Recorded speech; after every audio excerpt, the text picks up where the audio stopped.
Le premier candidat, c'est Martin. Alors Martin a été très peu loquace dans ses réponses, à savoir qu'il aime la nourriture et la musique. On s'est proposé de compléter sa réponse. Martin aime marcher, dormir et boire. Voilà. Plus sérieusement, Martin c'est l'ex-président de l'association Défi, donc un grand merci encore Martin. Et il nous a choisi pour ce prix d'éloquence un thème intemporel, puisque son thème c'est le temps. Applaudissez-le.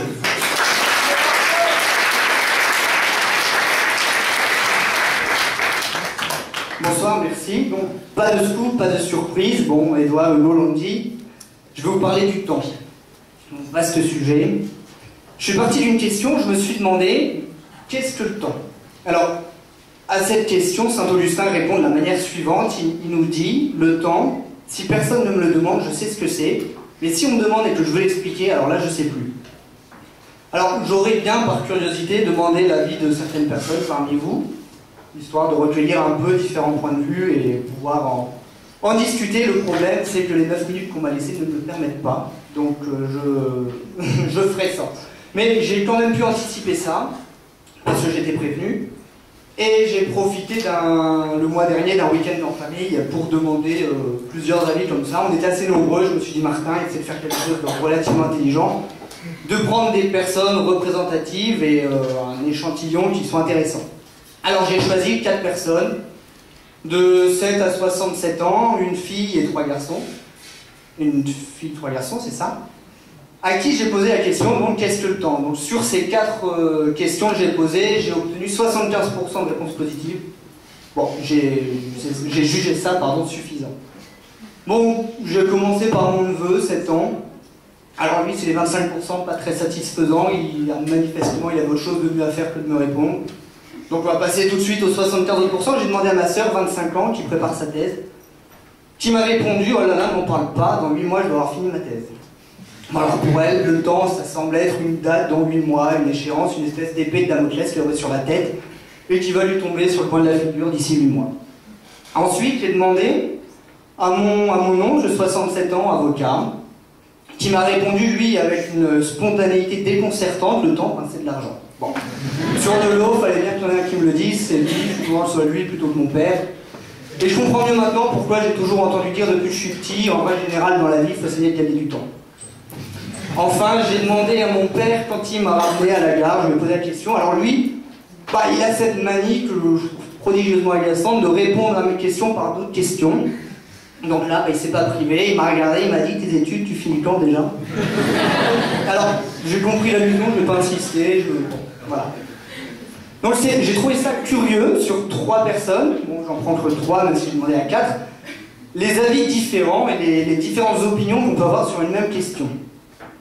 Alors, nous, recentrons-nous un peu sur cette question, donc qu'est-ce que le temps?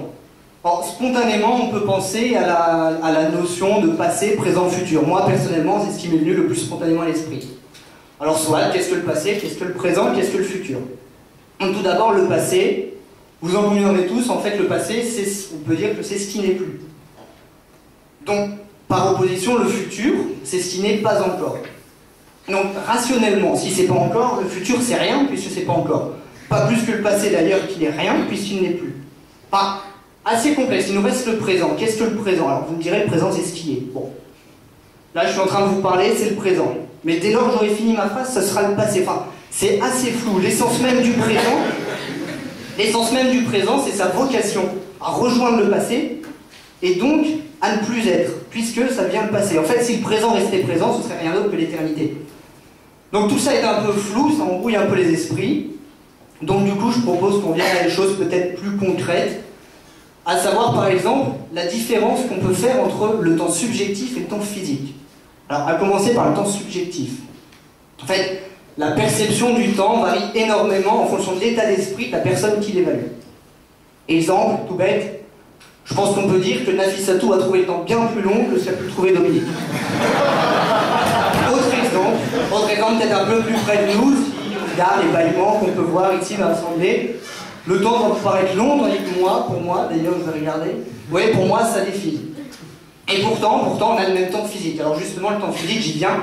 Qu'est-ce que c'est? C'est en quelque sorte la notion du temps qui nous met tous d'accord. Celle qu'il y a là, celle que chacun a à son poignet sur sa Rolex. C'est en fait cette notion qui a été inventée par l'homme pour s'expliquer tout ce contre quoi il ne peut rien, la perpétuelle évolution de l'univers, toute l'apparition des cheveux blancs, enfin, tout ce qu'on subit et tout ce contre quoi on ne peut rien. Donc voilà, alors, à ce stade de la présentation, on est parti d'une question, on n'est toujours pas plus avancé. Alors je vous rassure tout de suite, à la fin, on sera toujours pas plus avancé. Juste pour dire que le temps, c'est quand même très abstrait, c'est flou, théorique. Mais pourtant, c'est une notion qui est ô combien indispensable. Alors, je m'explique. J'ai 22 ans. Quel serait mon âge si le temps n'existait pas? Alors, vous pourrez me dire, on n'a qu'à compter en lune ou en printemps, comme l'ont fait d'autres peuples jadis. Pourquoi pas? Mais c'est exactement pareil, on a juste changé d'unité. On a juste parlé en temps et en lune plutôt qu'en année, mais ça vient à réinstaurer cette notion de temps. Autre exemple, la vitesse. On roule trop vite, on ne travaille pas assez vite, la vitesse est omniprésente, on en parle partout. Et qu'est-ce que la vitesse?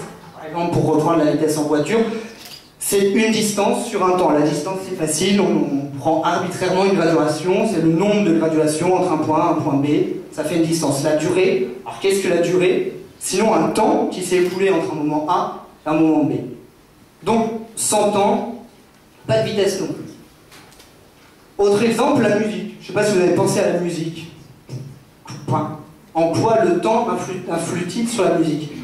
Alors moi je vous pose une question, que serait une valse sans temps?